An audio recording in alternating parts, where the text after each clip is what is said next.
선생님, 정말 아침을 안 먹어도 되나요? 혈압약을 끊을 수 있다고요? 정말인가요? 30년간 마늘을 먹었는데 소용없었다니. 그럼 뭘 믿어야 하죠? 매일 이런 질문들을 받습니다. 저는 박정선, 올해 72세 노인의학 전문의입니다. 40년 넘게 이 길을 걸어오면서 수많은 환자분들을 만났습니다. 그리고 깨달았죠. 우리가 알고 있던 건강 상식들, 과연 맞는 걸까요? 때로는 잘못된 건강 정보 때문에 더 아픈 분들을 봤습니다. 남들이 좋다고 하는 걸 따라하다가 오히려 건강을 해친 분들도 많았어요. 그런 분들을 볼 때마다 마음이 아팠습니다. 오늘은 제가 임상 현장에서 직접 보고 경험한 진짜 이야기를 들려드리겠습니다. 여러분이 놀랄 만한 이야기들, 그리고 지금 당장 실천할 수 있는 간단하지만 강력한 건강법들 말입니다. 선생님, 30년간 매일 마늘을 갈아 먹었는데 위암이 생겼어요. 어떻게 된 거죠? 80세 김할머니가 제게 하신 말입니다. 눈물을 글썽이며 물어보시더군요. 마늘이 좋다고 해서 매일 아침 한 쪽씩 갈아서 먹었거든요. 그런데 이게 무슨 소용이에요? 저는 이렇게 답했습니다. 할머니, 마늘 자체가 나쁜 건 아니에요. 하지만 한 가지만 믿고 다른 걸 소홀히 하신 게 문제였습니다. 할머니는 마늘에만 의존하시면서 정작 중요한 것들을 놓치셨어요. 불규칙한 식사, 스트레스, 수면 부족, 이런 것들이 쌓여서 문제가 된 거였죠. 요즘 미디어를 보면 매일 새로운 기적의 음식이 등장합니다. 어제는 블루베리가 만병통치약처럼 나오고, 오늘은 브로콜리가 슈퍼푸드라고 하고, 내일은 또 다른 무엇인가가. 정말 그럴까요? 제가 40년간 환자분들을 보면서 느낀 건 특정 음식 하나에 의존하는 분들이 오히려 더 아프다는 겁니다. 왜일까요? 균형을 잃어버리기 때문입니다. 또 다른 환자분 이야기를 해드릴게요. 75세 박 씨는 커피가 항산화에 좋다더라 하시면서 하루에 커피를 O-6잔씩 드셨어요. 그것도 오후 늦게까지요. 그런데 밤에 잠을 못 이루신다고 하시더군요. 커피 때문에 잠을 못 자는 게 아닐까요? 제가 물었더니 설마요. 커피는 몸에 좋다는데. 하시더군요. 커피의 항산화 효과는 분명히 있어요. 하지만 수면을 방해한다면 그 피해가 커피의 이익보다 훨씬 클 겁니다. 수면 부족이 몸에 미치는 악영향은 상상을 초월하거든요. 건강을 위한다는 명분으로 우리는 너무 많은 걸 맹신하고 있습니다. 하지만 좋다는 말엔 늘 맥락이 빠져 있어요. 언제 먹어야 하는지, 얼마나 먹어야 하는지, 누구에게 좋은 건지, 이런 중요한 정보들 말이에요. 건강의 기본은 단순합니다. 잘 자고, 적당히 먹고, 적당히 움직이는 것. 이것만 제대로 해도 웬만한 슈퍼푸드보다 효과가 훨씬 좋습니다. 그런데 우리는 이런 기본기는 소홀히 하면서 특별한 무언가를 찾으려고만 해요. 제가 늘 환자분들께 말씀드리는 게 있습니다. 건강한 사람의 특징은 특별한 걸 하는 게 아니라 기본적인 걸 꾸준히 한다는 겁니다. 선생님, 운동을 열심히 하는데 왜 혈압이 안 내려가죠? 65세 박 씨가 답답해하며 물었습니다. 혈압약을 먹어도 조절이 안 되신다고요? 혈압이 160에 100을 오르락내리락 하신다고 하시더군요. 언제 운동하세요? 매일 새벽 4시에 일어나서 1시간씩 합니다. 새벽 공기가 좋다고 해서요. 훌륭하시네요. 그럼 언제 주무시고요? 밤 12시쯤요. 늦게 자는 편이긴 해요. 바로 여기에 답이 있었습니다. 하루 4시간밖에 못 주무시는 거였어요. 운동보다 잠이 먼저입니다. 제가 말씀드렸더니 의외라는 표정을 지으시더군요. 그럼 운동을 하지 말라는 말씀인가요? 아니에요. 잠을 먼저 제대로 주시고 운동하시라는 뜻입니다. 수면 부족이 얼마나 무서운지 아시나요? 일본 국립순환기병센터에서 40만 명을 대상으로 한 대규모 연구가 있습니다. 하루 수면이 5시간 이하인 사람들에서 심근경색 위험이 1.7배 증가했어요. 뇌졸중 위험도 1.5배 높았고요. 미국 의학저널에 실린 논문도 마찬가지입니다. 6시간 이하로 자는 사람들은 당뇨 전 단계, 인슐린 저항성 수치가 현저히 높게 나타났습니다. 면역력도 크게 떨어지고요. 왜 이런 일이 일어날까요? 잠을 못 자면 스트레스 호르몬인 코르티솔이 많이 나옵니다. 이 호르몬이 혈관을 수축시키고 혈압을 올리거든요. 또한 교감신경이 계속 흥분 상태에 있게 돼서 심장에 부담을 줍니다. 그 환자분께 권했습니다. 한 달만 새벽 운동을 그만두고 7시간씩 주무세요. 대신 저녁에 30분만 가볍게 걸으시고요. 잠만 더 자면 혈압이 내려간다고요? 반신반의 하시더군요. 결과가 어땠을까요? 한 달 후 혈압이 160에 100에서 140에 85로 떨어졌습니다. 약을 늘리지도 않았는데 말이에요. 2개월 후에는 135에 80까지 내려갔어요. 신기해요. 운동량은 줄었는데 오히려 혈압이 내려갔네요. 그분이 놀라워 하시더군요. 제가 만난 80대, 90대 건강한 어르신들을 관찰해보면 공통점이 있습니다. 평생 잠을 잘 주무셨다는 거예요. 밤 10시에 자고 아침 6시에 일어나시는 분들이 대부분이었습니다. 8시간 수면을 평생 유지하신 거죠. 반대로 젊을 때부터 잠을 소홀히 하신 분들은 나이 들어서 온갖 병에 시달리십니다. 고혈압, 당뇨, 치매, 이런 질병들이 수면과 밀접한 관련이 있어요. 잠은 사치가 아닙니다. 생존의 필수 조건입니다. 잠을 우습게 보면 몸은 먼저 반응합니다. 선생님, 요즘 깜빡깜빡해서 치매인가 봐요. 어제 뭘 먹었는지도 기억이 안 나요. 70세 이 할머니가 걱정스러운 표정으로 말씀하셨습니다. 가족들도 함께 와서 치매 검사를 받게 해달라고 하시더군요. 밤에 잘 주무세요? 자꾸 깨요. 화장실도 가고 물도 마시고 시계도 보고. 한밤에 3-4번은 깨는 것 같아요. 깊게 주무시지는 못하시는군요. 치매가 아니라 잠을 못 자서 그런 겁니다. 제가 말씀드렸더니 반신반의 하시더군요. 설마 잠 때문에 기억력이 나빠진다고요? 뇌과학이 발달하면서 놀라운 사실을 알게 되었습니다. 뇌는 밤마다 대청소를 한다는 거예요. 낮 동안 뇌에 쌓인 노폐물들, 독성 물질들을 치워내는 겁니다. 어떻게 치워낼까요? 자는 동안 뇌가 약 20% 정도 쪼그라들면서 뇌세포 사이에 빈 공간이 생깁니다. 그 공간으로 척수액이 들어가서 마치 세탁기처럼 뇌를 깨끗하게 씻어내는 거예요. 그래서 푹 자면 머리가 맑다는 건 단순한 말이 아닙니다. 실제로 뇌가 깨끗해진 거거든요. 반대로 잠을 제대로 못 자면 뇌에 노폐물이 쌓여서 인지 기능이 떨어집니다. 중간에 자꾸 깨버리면 어떻게 될까요? 물걸레질만 하다 만 청소처럼 되는 겁니다.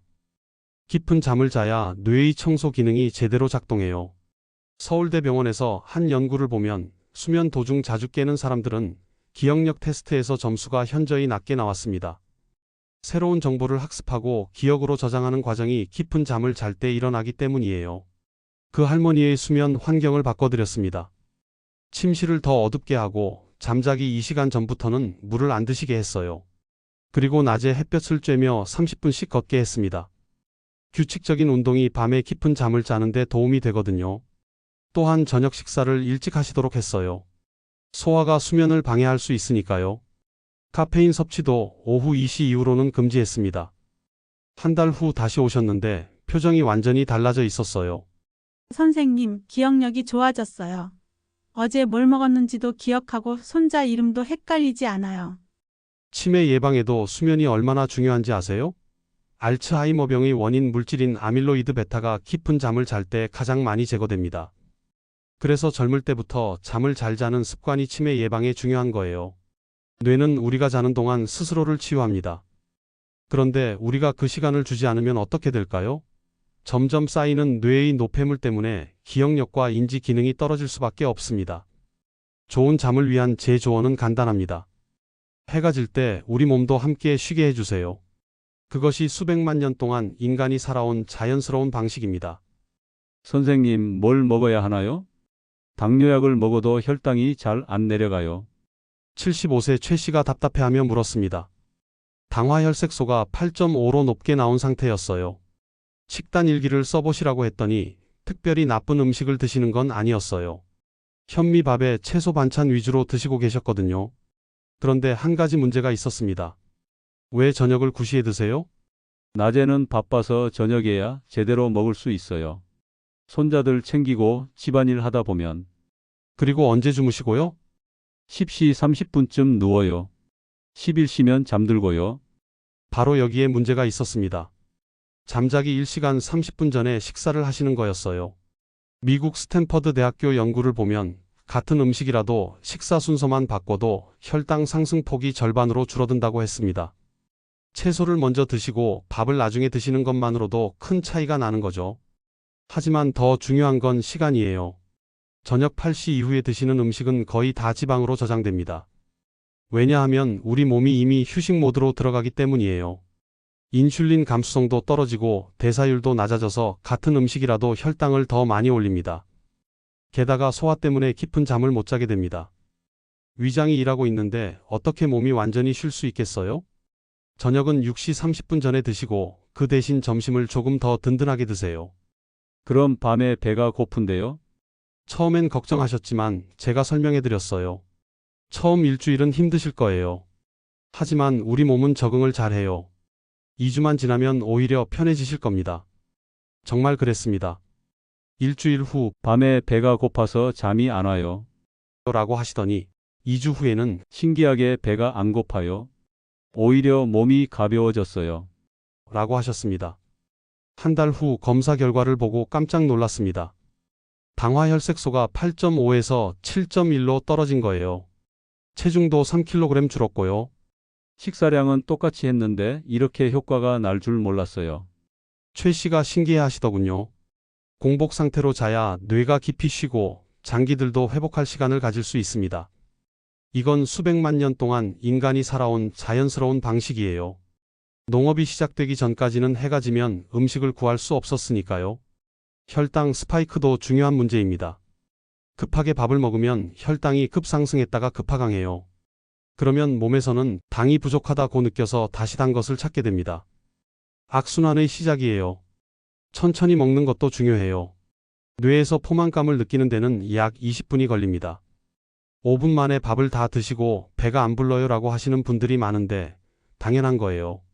먹는 것보다 먹지 않는 시간이 더 중요할 수도 있습니다. 그 시간에 우리 몸이 진짜 회복되거든요. 아침을 안 먹으면 영양실조 되는 거 아니에요? 힘이 없을 텐데. 68세 정할머니가 걱정스럽게 물으셨습니다. 당뇨와 고혈압이 있으셨는데 약을 먹어도 잘 조절되지 않았거든요. 체중도 계속 늘어서 고민이 많으셨어요. 자세히 들어보니 하루에 5-6번 드셨어요. 아침 7시, 오전 간식 10시, 점심 12시, 오후 간식 3시, 저녁 7시, 야식 9시. 조금씩 자주 먹는 게 좋다고 해서요. TV에서도 그렇게 나오던데. 하지만 그게 문제였습니다. 인슐린이 쉴 틈이 없었던 거예요. 계속 음식이 들어오니까 췌장이 24시간 일하고 있는 상태였습니다. 아침밥이 건강에 좋다는 믿음이 언제부터 생겼는지 아세요? 제가 물었더니 고개를 갸우뚱하시더군요. 산업혁명 이후에요. 공장 출근 전 급히 빵 한 조각 먹고 나가던 시대의 유산입니다. 그 전까지 인간은 아침을 굶는 게 자연스러웠거든요. 실제로 우리 조상들의 식사 패턴을 보면 하루 한 끼나 두 끼가 일반적이었어요. 농사일을 마치고 나서야 제대로 된 식사를 했거든요. 그게 자연스러운 인간의 리듬입니다. 한 달만 하루 두 끼로 해보세요. 아침은 거르시고요. 그럼 혈당이 더 오르는 거 아니에요? 걱정하시더군요. 많은 분들이 오해하시는 부분이에요. 오히려 반대입니다. 우리가 밥을 굶으면 몸은 먼저 늙은 세포를 부숴서 연료로 씁니다. 이걸 자가포식이라고 해요. 마치 집안의 낡은 가구를 치워서 땔감으로 쓰는 것과 같습니다. 2016년 노벨 생리의학상을 받은 오토파지 자가포식 연구가 바로 이걸 증명했어요. 적당한 공복이 세포를 젊게 만들고 암세포나 손상된 세포를 제거한다는 거죠. 간헐적 단식을 권해드렸습니다. 168 방식이라고 해서 16시간은 굶고 8시간 안에 식사하는 거예요. 아침은 물이나 차만 드시고 점심을 12시에 저녁을 6시에 드시는 방식입니다. 물도 못 마셔요? 아니에요. 물, 차, 블랙커피는 괜찮아요. 단지 칼로리가 들어가는 음식만 피하시면 됩니다. 처음 일주일은 배가 너무 고파요. 힘이 없어요. 하셨습니다. 하지만 2주째부터는 달라지기 시작했어요. 신기해요. 오히려 몸이 가벼워졌어요. 오전에 더 활기가 있는 것 같아요. 이유가 있어요. 아침을 먹지 않으면 소화에 쓰일 에너지를 다른 곳에 사용할 수 있거든요. 뇌 기능도 더 활발해지고 집중력도 좋아집니다. 한 달 후 검사 결과를 보고 놀랐습니다. 당화혈색소가 7.8에서 6.9로 체중은 5kg 감소. 혈압도 안정되어서 약을 줄일 수 있었어요. 이렇게 간단한 방법이 있었다니. 정할머니가 감탄하시더군요. 아침을 비운다는 건 굶는 게 아니라 몸에 여유를 주는 겁니다. 소화기관도 쉬고 호르몬도 정상화되고 염증도 줄어들어요. 물론 모든 분께 권하는 건 아닙니다. 당뇨약을 드시는 분들은 반드시 의사와 상담 후에 시작하셔야 해요. 저혈당의 위험이 있거든요. 하지만 건강한 시니어 분들이라면 충분히 시도해 볼 만한 방법입니다. 우리 몸은 생각보다 적응 능력이 뛰어나거든요. 나이가 나이인데 무슨 운동을. 관절도 아프고 숨도 차고. 78세 김 씨가 한숨을 쉬며 말했습니다. 심장 수술을 받으신 후 의사가 운동을 하라고 했는데 뭘 해야 할지 모르겠다고 하시더군요. 제가 말하는 운동은 헬스장에서 하는 격한 운동이 아닙니다. 오히려 그런 운동은 시니어분들께 해로울 수 있어요. 많은 분들이 운동이라고 하면 땀을 뻘뻘 흘리고 숨이 턱까지 차야 한다고 생각하세요. 하지만 그건 젊은 사람들의 운동법이에요. 가장 건강에 좋은 운동은 숨이 턱까지 차진 않지만 대화는 조금 불편한 정도입니다. 바로 그게 존 이 운동이에요. 쉽게 설명해 드릴게요. 걸으면서 옆 사람과 대화할 수는 있지만 긴 문장은 힘든 강도입니다. 오늘 날씨 좋네요. 이렇게 끊어서 말하게 되는 정도요. 그럼 그냥 걷기만 하면 되는 건가요? 김 씨가 물으셨어요. 네, 하지만 아무렇게나 걷는 게 아니라 적절한 강도로 걸어야 해요. 심박수를 체크하는 게 중요합니다. 3만 원짜리 심박수 시계 하나면 충분해요. 간단한 공식이 있어요. 220-나이 0.6 또는 0.72 존 이 심박수입니다. 70세라면 90, 105 정도가 되겠네요. 매일 30분씩 이 심박수를 유지하면서 걸으세요. 왜 존 2가 중요할까요? 이 강도에서 운동하면 미토콘드리아가 늘어납니다. 미토콘드리아는 세포의 발전소예요. 이게 많을수록 피로감이 줄어들고 활력이 생깁니다. 격한 운동은 오히려 노인분들께 해로울 수 있어요. 관절에도 무리가 가고 스트레스 호르몬인 코르티솔도 많이 나옵니다. 염증 수치도 올라가고요. 하지만 존 이 운동은 다릅니다. 근육을 키우는 운동이 아니라 세포를 젊게 만드는 운동이에요. 그 환자분은 처음엔 10분도 못 걸으셨어요. 심장 수술 후유증도 있고 체력도 많이 떨어진 상태였거든요. 괜찮습니다. 5분부터 시작하세요. 매일 1분씩 늘려가시면 됩니다. 포기하지 않고 매일 조금씩 늘려가셨습니다. 일주일 후엔 15분, 2주일 후엔 20분, 3개월 후엔 1시간씩 걸으실 수 있게 되었어요. 체력이 전혀 다르게 변했습니다. 계단도 숨 안 차고 올라가고 장 보러 가는 것도 전혀 힘들지 않아요. 계단 오르기도 힘들어 하시던 분이 6개월 후에는 동네 뒷산 등산까지 하시게 되었어요. 혈압약도 줄일 수 있었고 혈당도 안정되었습니다. 운동의 핵심은 꾸준함입니다. 일주일에 한 번 2시간 운동하는 것보다 매일 20-30분씩 하는 게 훨씬 좋아요. 운동 효과는 누적되는 게 아니라 매일 리셋되거든요. 그리고 운동 타이밍도 중요해요. 아침에 햇볕을 쬐며 걸으면 일석이조입니다. 세로토닌이 나와서 기분이 좋아지고 밤에 잠도 잘 옵니다. 비타민 D도 자연스럽게 생성되고요. 운동할 시간이 없어요 라고 하시는 분들이 많습니다. 하지만 생각해 보세요. 건강을 잃으면 병원 다니는 시간이 얼마나 늘어날까요? 하루 30분 투자로 10년, 20년의 건강한 시간을 벌 수 있다면 충분히 가치 있는 투자 아닐까요? 또 다른 환자분 이야기를 해드릴게요. 82세 이 할머니는 무릎이 아파서 걷지도 못하셨어요. 운동은 무슨 걸어 다니는 것도 힘든데. 하시더군요. 그래서 앉아서 할 수 있는 운동을 알려드렸어요. 의자에 앉아서 다리 들어 올리기, 팔 돌리기 같은 간단한 동작들 말입니다. 이것도 존 이 강도로 하면 충분히 효과가 있거든요. 이런 것도 운동인가요? 하시더니 한 달 후엔 무릎이 덜 아파요. 계단도 조금씩 오를 수 있어요. 라고 하셨습니다. 운동은 특별한 장소나 장비가 필요한 게 아닙니다. 집 앞 동네 한 바퀴만 돌아도 충분해요. 중요한 건 매일 꾸준히 하는 것입니다. 선생님, 이렇게 간단한 방법이 있었다니. 왜 진작 말씀해 주지 않으셨어요? 환자분들이 자주 하시는 말입니다. 하지만 저도 처음엔 몰랐어요. 의과대학에서 배운 것들, 의학 교과서에 나온 것들만 믿고 살았거든요. 40년간 수많은 환자분들을 보면서 깨달은 거예요. 약보다는 생활 습관이 더 중요하다는 것, 복잡한 치료보다는 간단한 기본기가 더 효과적이라는 것을 말입니다. 제가 지금까지 말씀드린 것들을 정리해 보겠습니다. 첫째, 건강 정보를 맹신하지 마세요. 특히를 먹으면 좋다는 식의 단편적인 정보들 말입니다. 맥락과 균형이 중요해요. 둘째, 잠을 우선순위에 놓으세요. 하루 7-8시간은 꼭 주무시고 밤 10시에는 잠자리에 드세요. 이것만으로도 혈압, 혈당, 기억력이 달라집니다. 셋째, 언제 먹느냐를 생각하세요. 저녁 6시 30분 이후에는 드시지 마시고 가능하다면 아침은 거르세요. 168 간헐적 단식을 권합니다. 넷째, 존 2 강도로 매일 30분씩 걸으세요. 숨이 살짝 찰 정도면 됩니다. 격한 운동보다 훨씬 효과적이에요. 이 네 가지만 지키셔도 몸이 완전히 달라질 겁니다. 제가 40년간 환자분들을 보면서 확신하게 된 것들이에요. 건강의 비밀은 특별한 곳에 있지 않습니다.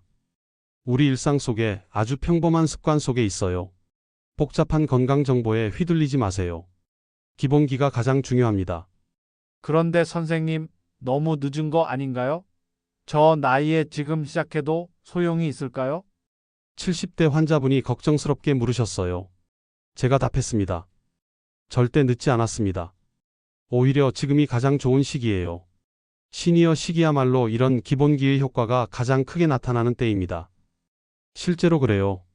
젊을 때는 몸이 워낙 튼튼해서 잘못된 생활 습관의 효과가 바로 나타나지 않아요. 하지만 시니어가 되면 조금만 바꿔도 몸이 즉시 반응합니다.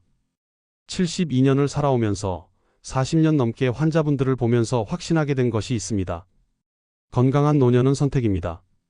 그리고 그 선택은 지금 이 순간부터 시작됩니다. 진작 알았더라면 일하는 후에는 이제 그만하세요.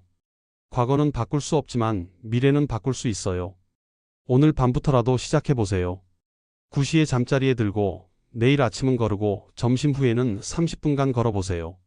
한 달만 해보시면 몸의 변화를 직접 느끼실 겁니다. 여러분의 건강한 내일을 응원합니다.